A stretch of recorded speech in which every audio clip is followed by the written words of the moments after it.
Hello brilliants, अभी हम कर रहे हैं 7th क्लास के लिए एक्सरसाइज 7.1। चैप्टर का नाम है कॉन्ग्रुएंस ऑफ ट्रायंगल्स। कॉन्ग्रुएंस के रूल्स यहाँ हम इस एक्सरसाइज में डिस्कस करेंगे। ट्रायंगल के कॉन्ग्रुएंस के बारे में हम जानेंगे। 7.1 एक्सरसाइज छोटी सी है क्योंकि छोटे छोटे क्वेश्चन है इसके, तो हम पूरी एक्सरसाइज इस वीडियो में करेंगे। क्वेश्चन में देखिए क्या है। फर्स्ट क्वेश्चन है complete the following statements. Following statements complete करनी है, ठीक है। A part, 2 line segments are congruent if. 2 line segments congruent होंगे अगर they are of equal in length. तो इसको लिखेंगे कैसे।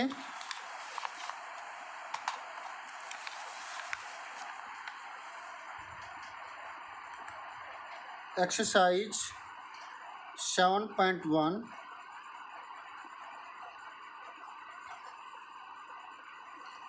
क्वेश्चन नंबर 1 है। सॉल्यूशन 1 का ए पार्ट। इफ़ के बाद they are equal in length, अगर उनकी लेंथ इक्वल है तो फिर वो कॉन्ग्रुएंट होंगे। अच्छा, अब आपको कॉन्ग्रुएंट के बारे में क्या पता है। कॉन्ग्रुएंट वो शेप्स होती है जो एक दूसरे को पूरा ढक ले। जैसे कि अब मेरा हाथ है, मेरा हाथ मेरे दूसरे हाथ के साथ कॉन्ग्रुएंट है, लेकिन आपके हाथ के साथ ये कॉन्ग्रुएंट नहीं हो सकता। हो सकता है कि बड़ा हो, और अगर आप हेल्दी है तो हो सकता है छोटा हो, ठीक है। तो वो सिमिलर होंगे, लेकिन मेरे दोनों हाथ एक दूसरे के कॉन्ग्रुएंट होंगे। समझ में आया कॉन्ग्रुएंट का मतलब। अब बी पार्ट।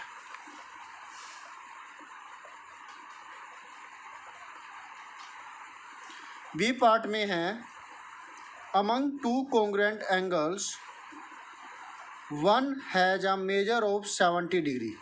2 कॉन्ग्रुएंट एंगल्स के अंदर जो एक दूसरे को पूरा ढक लेते हैं, एक की मेजरमेंट 70 डिग्री है। The measure of the other angle is, कितना होगा, ऑब्वियसली 70 डिग्री, तभी तो वो कॉन्ग्रुएंट है। तो यहाँ पर बी का आंसर 70 डिग्री होगा। सी, when we write angle A is equal to angle B, we actually mean they are of equal measurement। अगर हम ये कहें कि एंगल ए एंगल बी के बराबर है, तो इसका मतलब ये हुआ कि जो मेजरमेंट ऑफ एंगल ए है वो इक्वल होगी मेजरमेंट ऑफ एंगल बी। तो ये 3 फिलअप थे जो हमने कर लिया। अब सॉल्यूशन 2।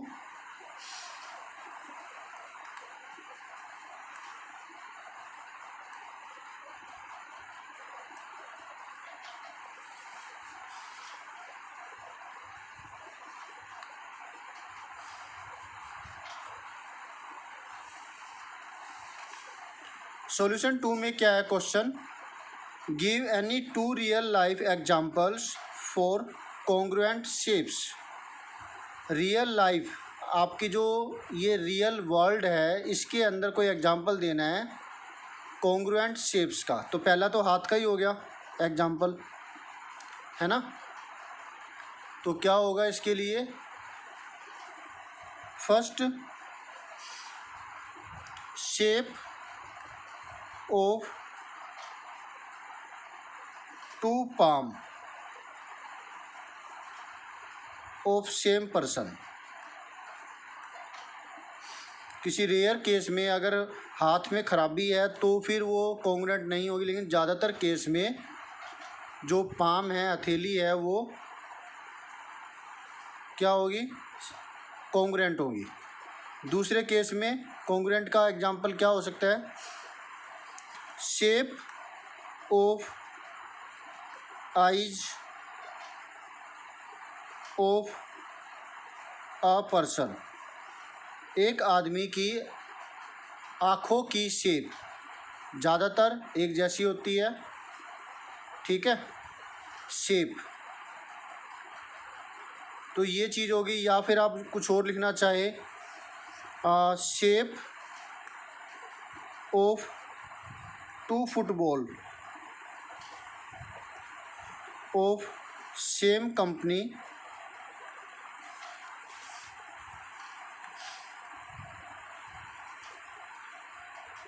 सेम ब्रांड, ठीक है, उसकी शेप। इसी तरीके से आप कोई भी लिख सकते हैं, ठीक है। कोई और एग्जांपल लिखना चाहे तो जैसे 6th class NCERT book of Hindi, यहाँ शेप और लिखेंगे, shape of 6th class NCERT book of Hindi, तो वो भी कॉन्ग्रुएंट होगी। ओके, इसी तरह कुछ भी आप लिख सकते हैं, रियल लाइफ एग्जाम्पल्स। अब third question, if triangle ABC congruent to triangle FED under the correspondence ABC, ये एरो साइन बता रहा है कि जो A F के बराबर होगा, F A के बराबर होगा, B E के बराबर होगा एंगल, और E एंगल B के बराबर होगा, और इसी तरीके से 6 चीज़ें होती है। Right all the corresponding congruent parts of the triangles, हमें बाकी के सारे कॉन्ग्रुएंट पार्ट्स लिखने हैं। टोटल 6 पार्ट्स होते हैं ऐसे, वो 6 के 6 पार्ट्स अभी हम लिखेंगे। सॉल्यूशन 3,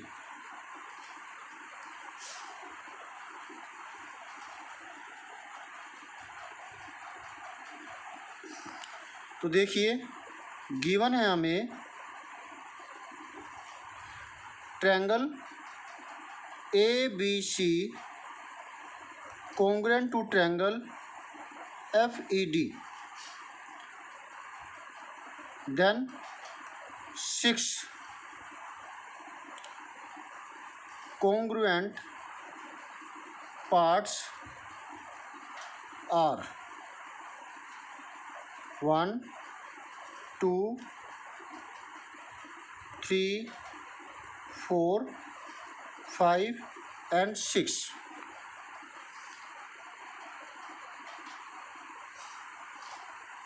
पहला पार्ट जो कि हम शैडो का लेंगे, AB पहली दूसरी, तो इसकी भी पहली दूसरी FE, फिर दूसरी तीसरी, सेकंड थर्ड पॉइंट से को मिलाने वाला लाइन सेगमेंट, इसके भी सेकंड थर्ड पॉइंट को मिलाने वाला लाइन सेगमेंट के बराबर होगा। और लाइन सेगमेंट को शो करने के लिए हम ऊपर ये ऐसे बार लगा सकते हैं। अब थर्ड रह गया, फर्स्ट थर्ड पॉइंट को मिलाने वाला लाइन सेगमेंट बराबर होगा फर्स्ट थर्ड इसके पॉइंट को मिलाने वाला लाइन सेगमेंट। 3 पार्ट हो गए। अब एंगल की बारी। एंगल A बराबर होगा एंगल F के, और 3 अल्फ़ाबेट में लिखना चाहें तो क्या होगा, A बीच में रहेगा, बाकी के 2 पॉइंट अगल बगल, BAC बराबर में F बीच में, बाकी के 2 पॉइंट अगल बगल, EFD। ओके, इसी तरीके से बाकी के 2 भी हम लिख देंगे। एंगल A की बारी होगी, अब B की बारी। B एंगल बराबर में बीच वाला पॉइंट है, ये भी बीच वाला पॉइंट है E, बाकी के 2 पॉइंट अगल बगल, B के बाद 2 पॉइंट बच गए A एंड C, AC, और यहाँ पर FD। तीसरा पॉइंट है वो है C, एंगल C बराबर में एंगल D तीसरे पॉइंट के कोरस्पोंडिंग होगा, बाकी के 2 पॉइंट अगल बगल, AB, A इधर लिख दिया, B इधर लिख दिया, यहाँ बचा FE, एफ लेफ्ट में और जो ई है वो राइट हैंड साइड में। तो ये थे 6 पार्ट्स। आप इसको सी को इधर और ए को इधर ऐसे भी लिख सकते हैं। इसी तरीके से यहाँ पर भी डी को इधर, एफ को इधर। बस ये बात है कि जो कोरस्पॉन्डिंग पॉइंट है वो बीच में आना चाहिए। क्लियर है? जैसे कि बी और ई ये बीच में आए हुए हैं, सी और डी। तो जो वो एंगल जो हम ये वाला एंगल है ये सी पॉइंट के ऊपर बना हुआ है, इसका मतलब ये हुआ।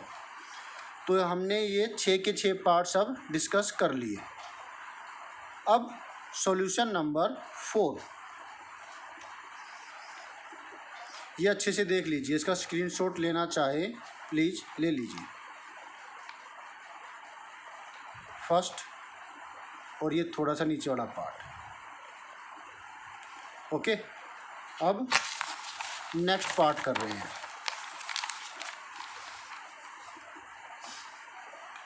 नेक्स्ट में क्या है देखिए, ट्रायंगल DEF कॉन्ग्रुएंट है BCA ट्रायंगल के। राइट द पार्ट या फिर parts of triangle BCA that correspond to. तो ये ऊपर वाले के जैसा ही है, थोड़ा सा इसमें अलग हो गया। उसमें हमने सारे पार्ट्स लिखे थे और यहाँ पर हमसे 4 पार्ट पूछ रखे हैं, 2 एंगल और 2 साइडें। ओके, तो फिर पहले तो हम लिखेंगे जो इसमें हमें दे रखा है। सॉल्यूशन 4 गिवन है हमें ट्रायंगल DEF कॉन्ग्रुएंट का निशान है ये ट्रायंगल BCA के, ये गिवन है। एंगल E हमें बताना किसके बराबर है और EF किसके बराबर है वो बताना है, F किसके बराबर है वो बताना है और DF किसके बराबर है ये बताना है। ओके, E बीच वाला पॉइंट है तो इसका भी बीच वाला पॉइंट होगा C। Okay, EF second third तो इसका भी सेकंड थर्ड पॉइंट लेंगे CA, ऊपर लैंड सेगमेंट का निशान। फिर एंगल F थर्ड पॉइंट है यहाँ पर इस ट्रायंगल में, तो इसका भी थर्ड पॉइंट ही होगा A। Angle F angle A के बराबर। और DF second, first and third in 2 पॉइंटों से मिलने वाला लाइन सेगमेंट है DF, तो इसका भी फर्स्ट एंड थर्ड पॉइंट ही लेंगे, यानी कि BA या फिर AB। ये क्यों होगा? ये होगा by CPCT corresponding parts of congruent triangles. इतना लिखने पर भी काम चल जाएगा। ओके, तो इस तरीके से हमने ये एक्सरसाइज पूरी कर ली। तो मिलते हैं नेक्स्ट वीडियो में। आगे हम करेंगे इसके ट्राइदीज है ये। ओके, ये जो ट्राइदीज है ये वाला हम ट्राइदीज करेंगे नेक्स्ट वीडियो में, और 1 एक एक करके करेंगे क्योंकि बहुत ज़्यादा पार्ट्स है और बहुत ज़्यादा टाइम लग जाएगा और बहुत बड़ा वीडियो बनेगा। तो मिलते हैं नेक्स्ट वीडियो में इसके ट्राइदीज के सॉल्यूशन के साथ। Okay, bye.